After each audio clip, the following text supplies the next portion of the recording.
Hey guys, Matt Langford here. I'm just going to run through with you pretty much how the weekend went at Cania and what lures are used and what technique.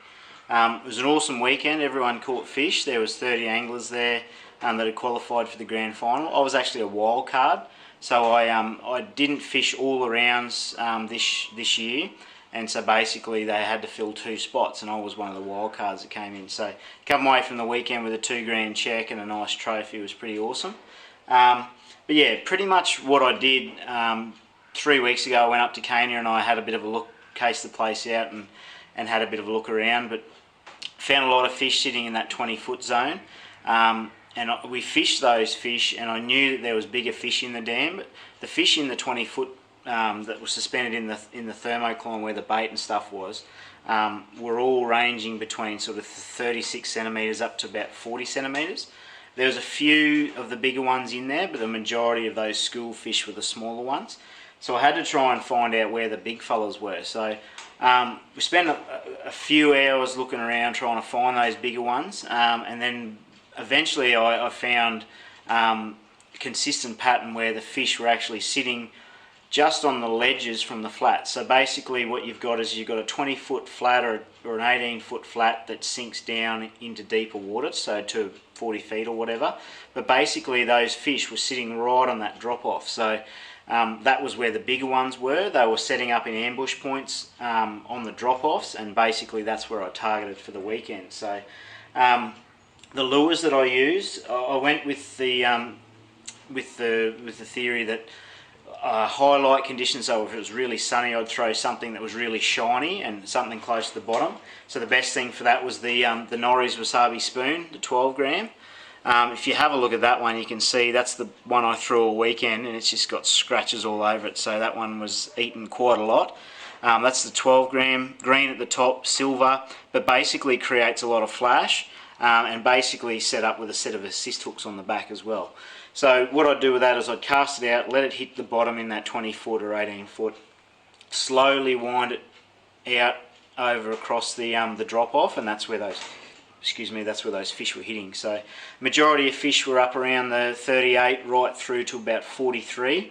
Caught a couple of bigger ones in the pre-fish, like the 44s and the 45s. They're the ones that I was really after, but anything basically from 40 to 45 was what we were chasing. So yeah, the Norrie's Wasabi Spoon was really good in those sunny conditions. When the sun disappeared or was low light in the morning or late afternoon, I threw one of Tommy Slater's Pro's factory jig.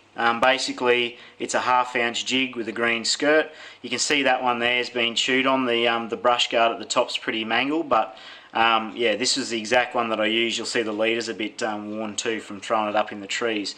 So same sort of deal. I was targeting with this. I was throwing it in big flats with drop-offs where there's heaps of timber, and the same sort of deal. I was catching those bigger fish, but I was throwing this more often on the drop-offs when the light was low. So when the sun had disappeared behind clouds or early morning, that's when that jig worked really well, really hard on the bottom and just a couple of little hops. On the Sunday morning was totally different again. I had to mix it up a bit because I knew I was in second. I threw the spoon early. I caught a couple of fish early, but I wasn't getting as many as I'd been catching. So what I did do is I shuffled through the rod locker, and I've always got a 1/2 ounce head with a Eco Gear Power Shad in rainbow trout, always rigged. This one here's been chewed on a lot from the weekend, as you can see, but basically Sunday they'd gone from really eating the spoon well to eating the rainbow trout colour really well, and that's where I caught my bigger fish on the Sunday, throwing the rainbow trout.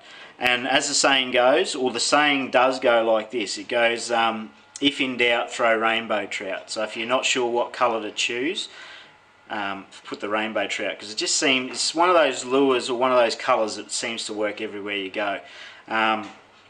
So yeah, that was basically what I did.